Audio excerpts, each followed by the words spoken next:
लेकर से बात कर रहे हैं। उम्मीदवारी का पर्चा भरने गए थे, वहां पे ऐसा दिख रहा है कि आपके उम्मीदवारों को पर्चा भरने नहीं दिया गया। वीडियो में ऐसा दिख रहा है।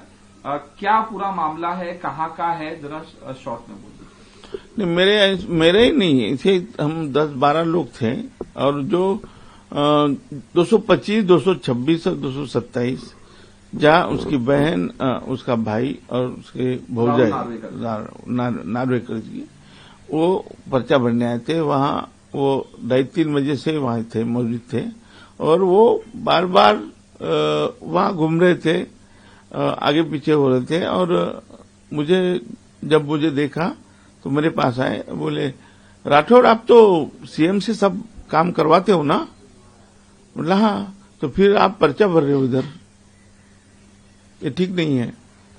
मैं बोला सीएम तो आपके है तो हमारे भी है ना, महाराष्ट्र के सीएम, हम तो काम करवाते हैं जो भी है। तो बोले ठीक नहीं वगैरह ऐसा इशारा दिया। फिर वो जो भी आ रहे थे ना वो बूथ पे, वो देखकर कुछ लोगों ने भगा रहे, मतलब वो भाग जा रहे थे बेचारे। कुछ लोगों को समझ में नहीं आ रहा था, ये इनका जो बर्ताव था ना वो ये था कि इन्होंने पर्चा भरना नहीं चाहिए, ऐसा मतलब प्रेशराइज कर रहे थे कार्यकर्ताओं को। तो ठीक है, वो तो हो गया, एपिसोड हो गया, हमने पैसा भर दिया, हमें टोकन दिया गया, फिर हमारा क्या नाम स्क्रूटिनी हो गया, पैसा डिपॉजिट का भी भरवा लिया और बाद में बोला कि आप सबमिट कर दो।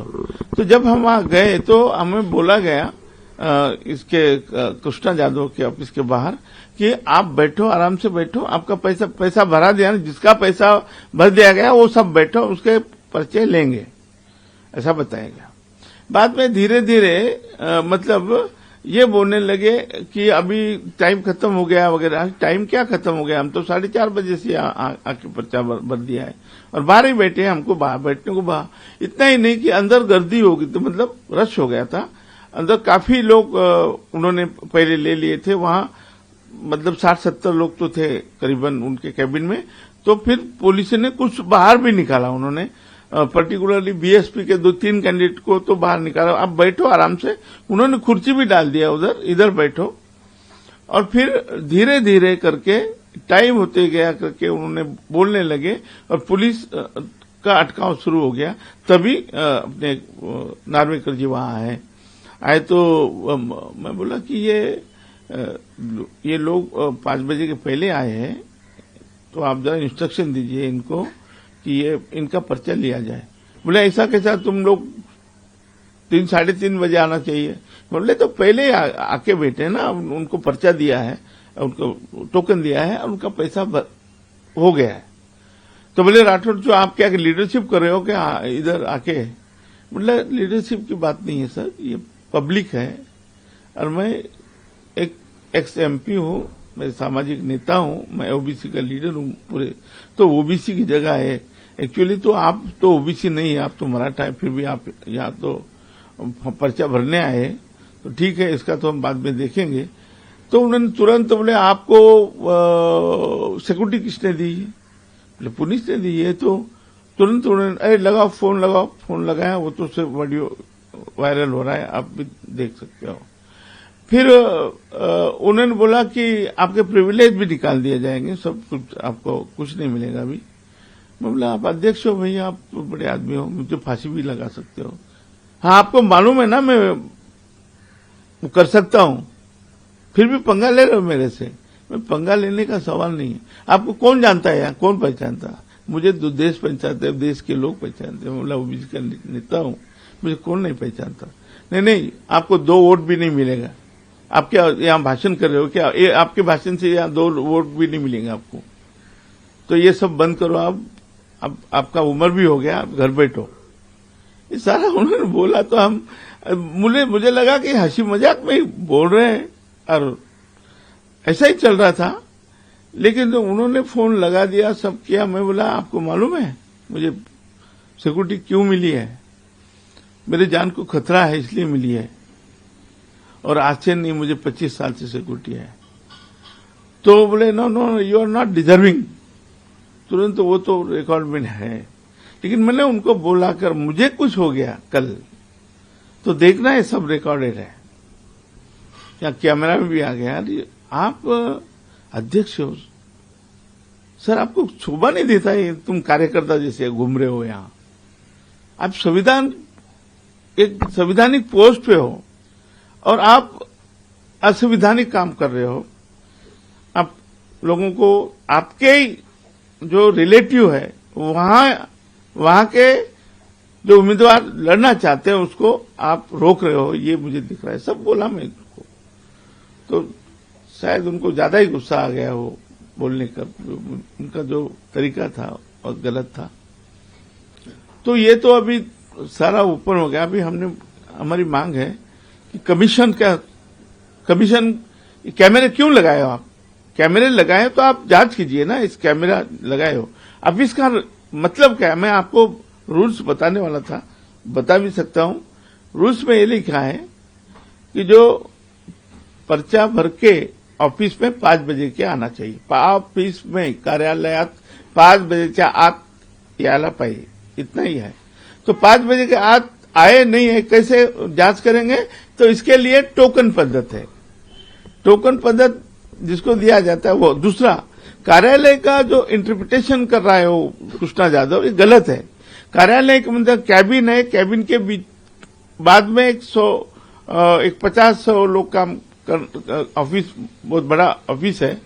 उसके बाद एक डोर है, डोर के बाहर उन्होंने टेंट लगा के बूथ बनाए है और वो वहां कैशियर बिठाया है उसने। तो कार्यालय के बाहर कैशियर बिठाया है, इसका अर्थ ऐसा हो जाता है। और जब वो वहां तक पहुंच गए बूथ तक, इसका मतलब उसके कार्यालय, उसके प्रेमाइसेस में आ गए। तो यहां उसकी गफलत हो रही है।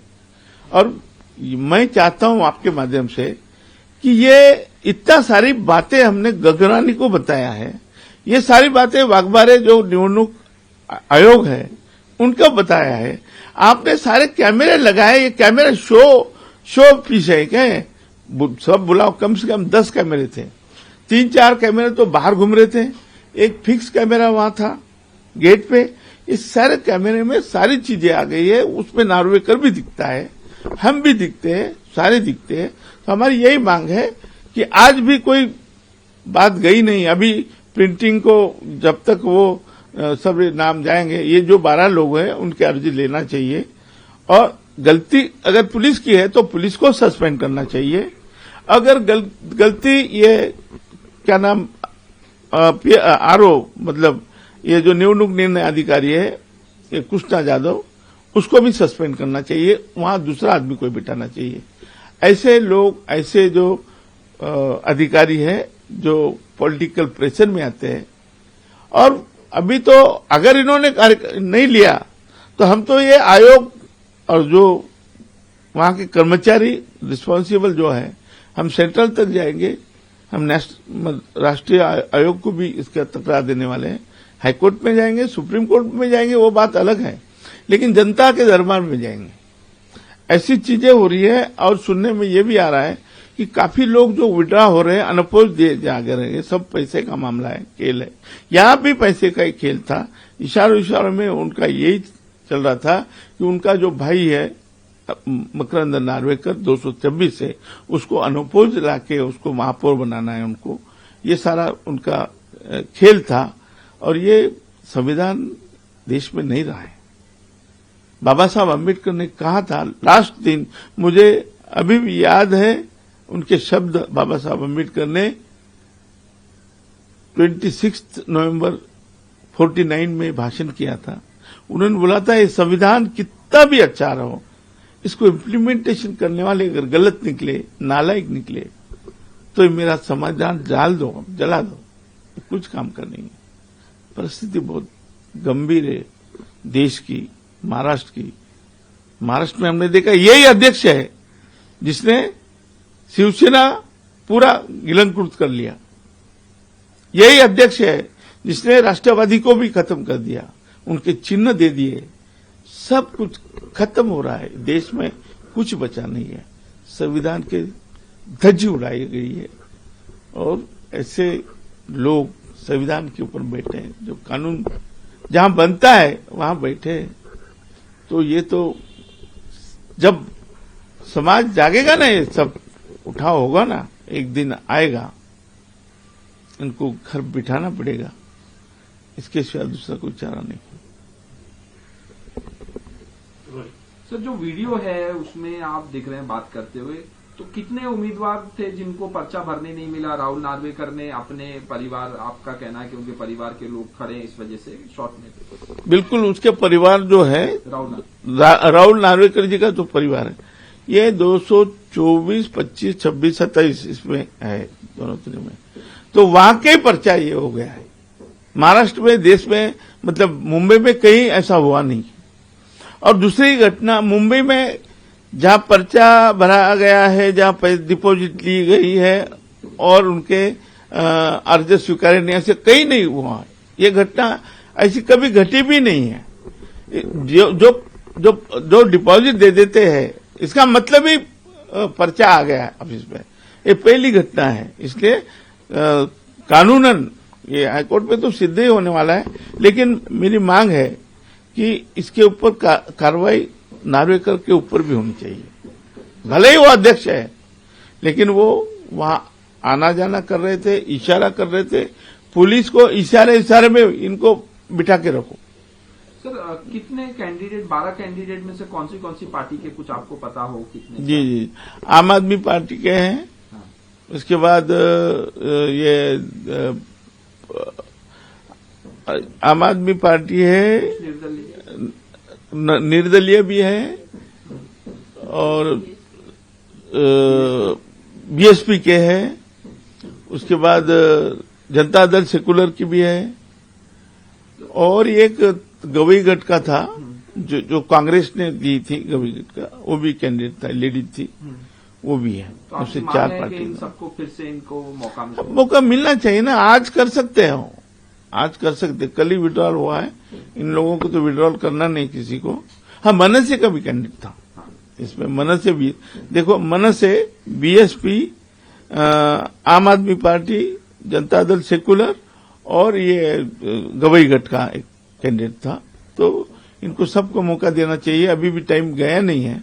वो सब फुटेज देखने के बाद आयोग ने ये काम करना चाहिए। अगर आयोग नहीं करेगा, इसका मतलब आयोग भी दोषी इस पे ठहरा जाएगा, क्योंकि उनके संज्ञान में लाने के बाद गगरानी है रिस्पॉन्सिबल, उसके बाद वाघमारे भी रिस्पॉन्सिबल है, क्योंकि ये सारी बातें उनके संज्ञान में लाने के बाद अगर वो केवल इंटरप्रिटेशन ये कर रहे हैं कि मेरा दरवाजा मैंने बंद कर लिया था। अरे, तेरे दरवाजे के बाहर जो आपने बिठाए थे वो कौन थे? तो उनका कहना था ये पर्चा जो चिट्ठी दी ना, वो मेरी सही नहीं है, मेरी साइन नहीं है। मैं बोला, आपकी साइन नहीं है, आपके लोग बैठे हैं ना।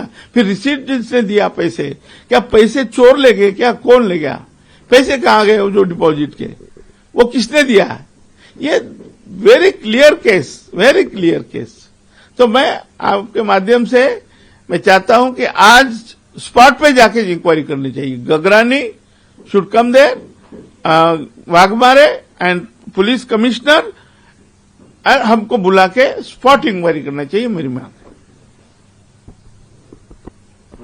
सर, तुमचा एक व्हिडिओ व्हायरल होत आहे, तुम्ही गोष्टी करत आहे राहुल नार्वेकर सोबत, आणि काय मुद्दा आहे, काय इश्यू आहे? तुम्ही तुमचे जो कॅन्डिडेट आहे 12 कॅन्डिडेट त्यांना प्रोसिजर करून नाही दिले, काय तुम्ही सांगा? नाही, हे Richards and Cruddas J भायखळामध्ये centre होतं, जिथे कृष्णा जाधव नावाचे निवडणूक निर्णय अधिकारी, त्या ठिकाणी विशेषतः म्हणजे दक्षिण मुंबईतले सगळे 225, 26, 27 हे जे 224 हे जे आहे नार्वेकरांच्या मतदारसंघातले, तर नार्वेकरांचे नातेवाईक तिथे भाऊ बहीण आणि वहिनी अर्ज भरणार होते. ते 2:30-3 वाजेपासूनच त्या ठिकाणी होते. तर जेव्हा आम्ही गेलो, आम्हाला सुरुवातीला गेल्याबरोबर टोकन देण्यात आलं आणि सांगण्यात आलं बसून राहा तुम्ही, आता बाकी तुम्हाला एकेकाला बोलवतील. आम्ही ते बसून होतो. त्या ठिकाणी नार्वेकर होते.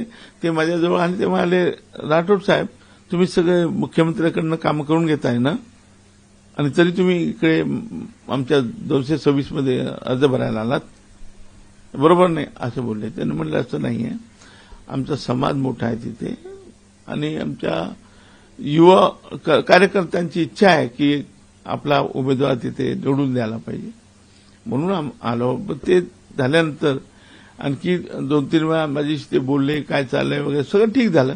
पण नंतर जेव्हा 5 वाजेच्या सुमारास ते असे इशारा करत होते की फॉर्म कोणी भरूच नाही, कोणाला भरू द्यायचं नाही, म्हणून त्यांनी पोलिसांना इशारा केला की यांना दरवाजाच्या बाहेर इथेच बसून ठेवा.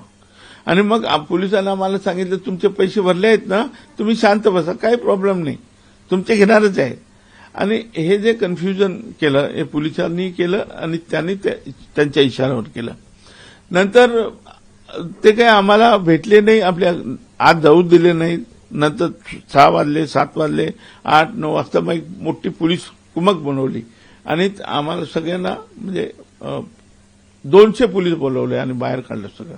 पण त्याच्यापूर्वी जे संवाद झाला आमचा दोघाचा, तर ते म्हणाले तुम्ही काय करताय तुम्ही? म्हणलं काही नाही, आम्ही फॉर्म भरायला आलो इथे.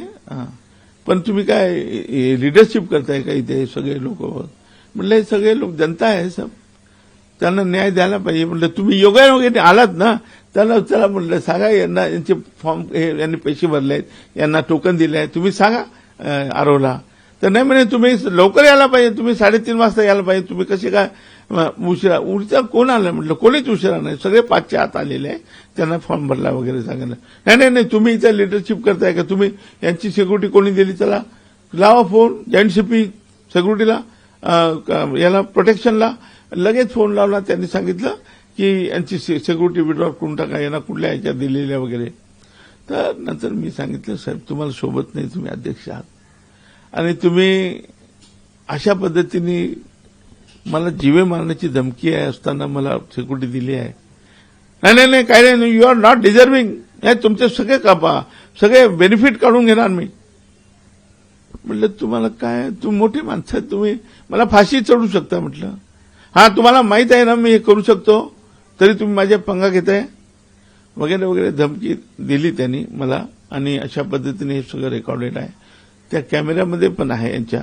तर एकूणच का मलाच नाही, ते सगळ्यांना इशाराच करत होते एक प्रकारचं की तिथे त्यांच्या या भागामध्ये त्यांच्या भावाला विशेष करून 226 मधून अनपोज त्यांना आणायचं होतं, हा त्यांचा प्रयत्न होता. आणि त्यासाठी ते हे सगळं इशारा करत होते, आत जात होते, बाहेर येत होते आणि नंतर त्यांच्याशी फोनवर काय बोलत होते, सगळं हे रेकॉर्डेड आहे. ही अनकॉन्स्टिट्युशनल गोष्ट झाली आहे. हे संविधानिक पदावर असलेली व्यक्ती त्याने अशा प्रकारे असंविधानिक काम करणं हे कोणालाच न पटण्यासारखं आहे. आता आमची विनंती आहे, आजच्या घडीला आत्ताही त्या सगळे फुटेज बघून गगराणी आणि वाघमारे यांनी निर्णय घ्यायला पाहिजे आणि यांनी ताबडतोब निर्णय घेतला पाहिजे. तर तिथल्या पोलिसांना सस्पेंड करायला पाहिजे. जर त्याची चुकी असेल तर त्या कृष्णा जाधवलाही सस्पेंड करायला पाहिजे. तिथं दुसरा निवडणूक निर्णय अधिकारी आला पाहिजे असा आमची मागणी आहे. आणि ताबडतोब यांचे सगळ्यांचे फॉर्म आत्ताच्या आता घेऊन ते त्यांना निवडणूक लढू दिली पाहिजे ही आमची मागणी आहे. सर कोण कोण कॅन्डिडेट होते त्यांचा फॉर्म भरून नाही दिला आणि तुमची काय मागणी आहे शॉर्टमध्ये सांगा. नाही या ठिकाणी बघा, आम आदमी पार्टी, मनसे, बीएसपी आणि जनता दल सेक्युलर 4 पक्ष आहेत. आणि एक गवई गटाचा जो ज्यांना काँग्रेसने सोडली होती जागा, टोटल 12 असे टोटल 12 कॅन्डिडेट होते. तर या 12 कॅन्डिडेटला आताही त्यांना न्याय द्यायला पाहिजे. आम्ही 11 वाजता आणखी जाणार आहोत आयोगाकडे 11ला. तर कशासाठी राहुल नार्वेकर काय राहुल नार्वेकरचा एकच उद्देश होता की त्यांच्या भावाला अनपोज आणायचं होतं. भाऊ आणि बहीण तो प्रयत्न होता की त्या ठिकाणी महापौर बनवायचं होतं त्यांच्या मकरंद याला नार्वेकरला. तर अशा पद्धतीने ते जे केलं अत्यंत चुकीचं केलेलं आहे. त्यासाठी आम्ही 12 उमेदवार आता परत आपल्या निवडणूक आयोगाकडे चाललो आहे आणि त्यांना अंतिम आम्ही सांगणार आहे की तुम्ही आताही फुटेज मागवा आणि फुटेज मागून ऑफिसची व्याख्या करायला पाहिजे. ऑफिस कार्यालय म्हणजे काय, कार्यालय इथेच फक्त डिस्प्यूट आहे. कार्यालय म्हणजे काय, तर त्यांनी बूथ लावले, आमचं म्हणणं आहे की बूथ लावले, तिथे कॅशियर बसवलाय, तो कार्यालय. केवळ त्याची कॅबिन म्हणजे कार्यालय नाही. त्याचं इंटरप्रिटेशन माझी कॅबिन म्हणजे कार्यालय, माझ्या कॅबिनमध्ये जे आले माझ्या कार्यालयात, असं त्यांचं जे म्हणणं आहे ते चुकीचं आहे. ते एवढं इंटरप्रिटेशन झालं तर आम्हाला न्याय मिळू शकतो.